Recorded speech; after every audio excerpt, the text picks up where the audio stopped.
here's your homework tutorial for week 13, activité 2.9. Qu'est-ce qui s'est passé? Tell what happened.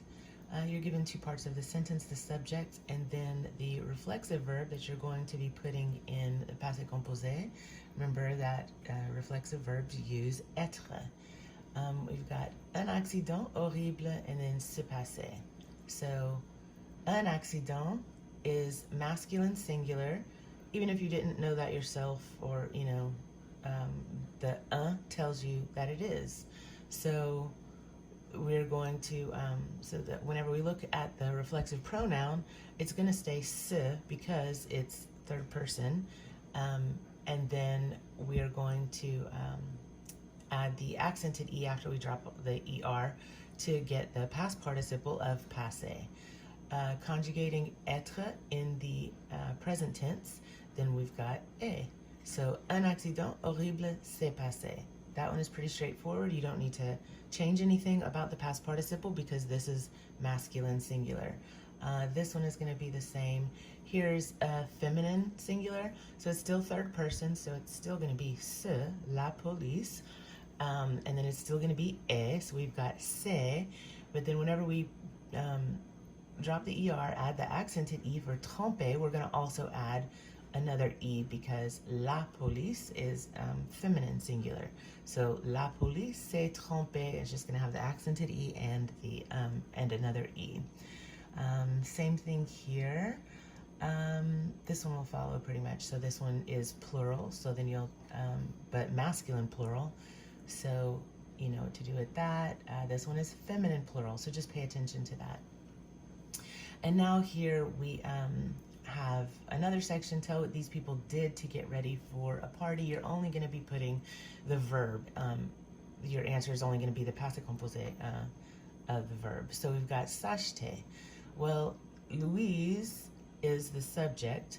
She is buying this for herself, but what she is buying is a shirt. And so when the reflexive pronoun is not the direct object of the verb, then the past participle does not agree. In this case, so this is, kind of fine-tuning your English also as you, comprehend what's actually happening in the sentence. So Louise is buying for herself a shirt. So we're still gonna have se, like S apostrophe EST, because Louise is the third person singular and it's feminine, so it would be the equivalent of elle. So Louise say, and whenever we're just gonna make it, so acheter, if she just bought something for herself and they didn't tell us what it was, then we would add an e after the accented e for acheter. But because we are given the information of what she bought, then we're just gonna put it would look the same as if it were masculine singular. We're not gonna add the extra e because again, it does not agree with, the past participle doesn't agree with the subject when it's not the direct object, whenever the reflexive pronoun is not the direct object of the verb. So in this case, une chemise is. So it'll just be c'est acheter.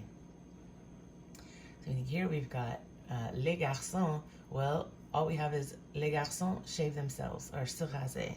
So in this case, because there's not a different direct object, then our past participle is going to agree with this masculine plural. So in this case, we're just adding the S to se raser. Here we've got Jean et Anne. Well, they are brushing, but they're brushing their teeth. So again, you decide, is the reflexive pronoun the direct object of the verb, or is les dents the direct object, and then it would not agree. The past participle would not agree with the subject. So that is that section. Here we are, just make that a little bigger so you can see. We're just putting them in the negative.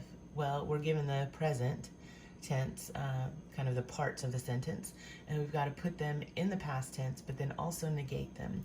So il and then se laver, if it were affirmative, then it would be ils se sont lavés, the S to agree with the third person plural, masculine plural.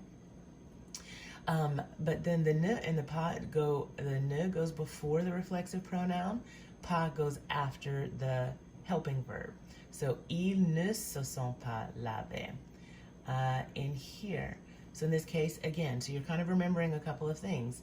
There is no other direct object, so our past participle agrees with the subject. Here, we do have a different direct object. Vous, and then se peignez les cheveux. So if it were affirmative, then we would have vous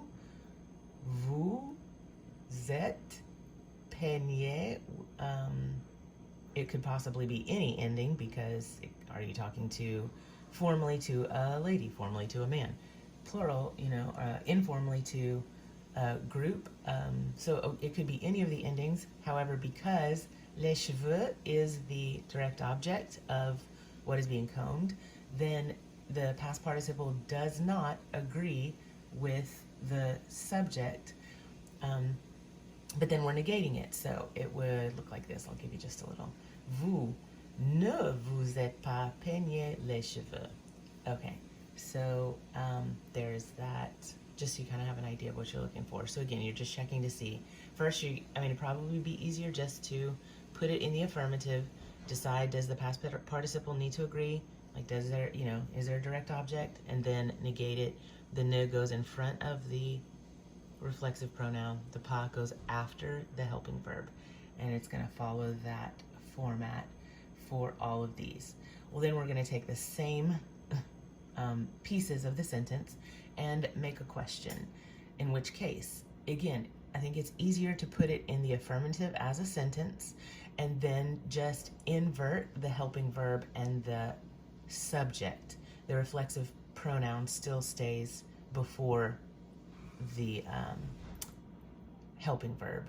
So we've got vous and then s'amuser au cercle, and then if it were just an affirmative, declarative sentence, then it would just be, and then it would be vous êtes amusé au cercle.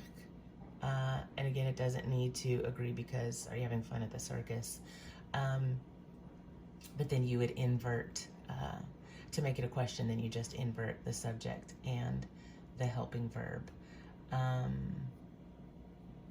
Okay, and then paying attention to, is there a direct object?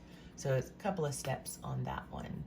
And then finally, the last part, make these sentences negative. Now you are given the question, so this is actually a little bit easier. So you've got vous êtes-vous endormi tard, and then all you're doing is putting, oh, look, your example doesn't have what you need. Isn't that funny? Okay, there you go, corrected right before your eyes.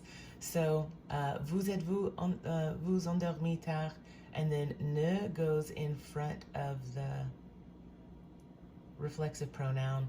You can't separate the inverted helping verb and subject, and then you'll just put pas right after. So you have a few of those that, again, just ne in front and pas here. That won't be too hard. Changing these to the passé composé now. So, je ne me repose pas.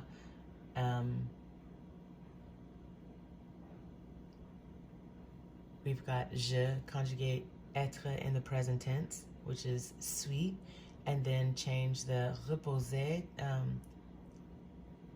Put the, basically you're just replacing this regular E with an accented E, and then you decide, do you need to, add an E? So basically the ladies are gonna add an E. Your sentence is gonna look a little bit different. I have both as correct because both will be correct depending on who is, answering these questions. So if it was one of the guys, it would be je ne me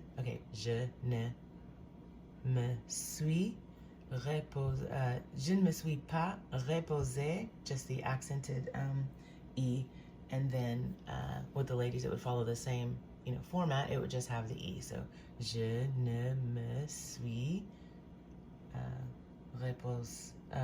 pas reposé. So the pas is going to move a little bit because we're changing it to, it goes around the helping verb. We're changing it to passé composé. That is your homework. If you have any questions, please feel free to contact. Well, that's the grammar part of the homework. Don't forget about your quiz and vocabulary and your reading comprehension. So, okay, let me know if you have any questions.